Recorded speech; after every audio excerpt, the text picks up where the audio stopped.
Being ViDA-ready is about ensuring your systems can handle continuous digital reporting without missing a beat. At its core, this means being able to extract data from an ERP, validate it against the strict EU standards, and transmit it securely in the required format. Because ViDA is introducing near real-time reporting, having good data quality is also really important. Any error at the source will be reported almost instantly. So your internal workflows must be able to handle validation before the data ever leaves the system. Another thing your system needs to have to be ready for ViDA is flexibility. Since regulations are still evolving, your setup must be able to adapt to new requirements without needing a total redesign.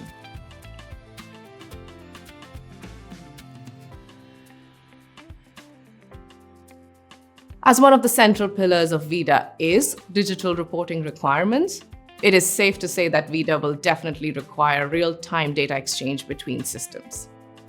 ViDA's goal here is to close the VAT gap, which is the gap between expected and collected VAT revenue, by removing the delays associated with traditional periodic filings.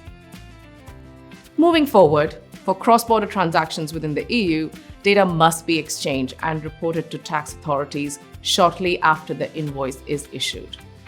This will obviously mean big change is required for businesses whose setups rely on batch processing.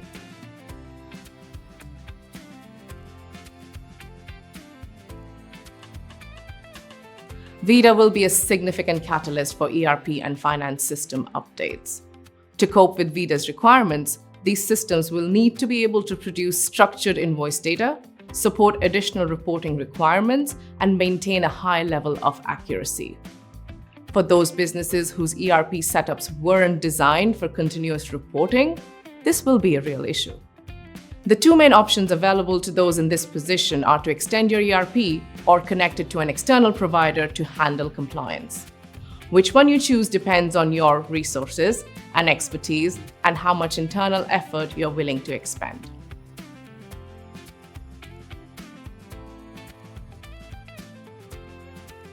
Moving forward, upstream processes like procurement and sales order entries will need to be more disciplined because ViDA moves the point of tax compliance upstream for a transaction. This shift in real-time reporting means data has to be spot on from the get-go, as the old window for fixing mistakes at the end of the month is essentially closing. If there's a slip-up with master data, like an incorrect VAT ID or tax code, this will trigger an immediate rejection from the tax authorities. Because of this, these early workflows need to shift towards automated validation to catch errors before an invoice is even created. By tightening these things up at the source, businesses can avoid the headaches associated with rejected documents and keep the whole supply chain moving smoothly.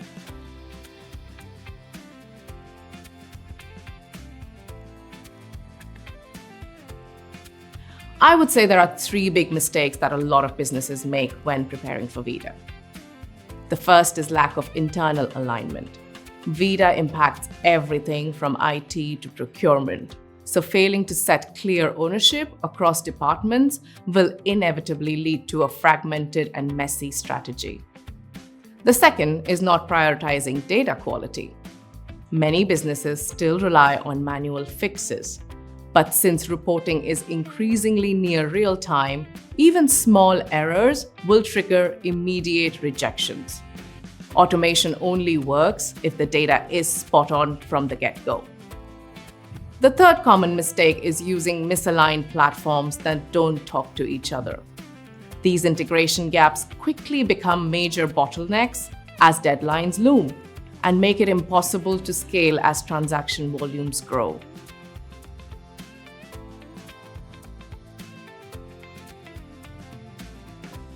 Preparing for ViDA definitely isn't a job for a single department. It requires a cross-functional team to ensure every part of the business stays compliant. First, IT and EDI specialists are needed to handle the technical heavy lifting, like system integration and ensuring the ERP can speak the right digital language. Finance and tax teams then need to step in to define the reporting rules and make sure every transaction is accurate and complete. Finally, procurement and sales need to be involved because data quality starts with them. They manage the master data like supplier VAT IDs, which has to be spot on to avoid rejections. Bringing these groups together early is the only way to avoid a fragmented approach and ensure the whole system is ready for real-time reporting.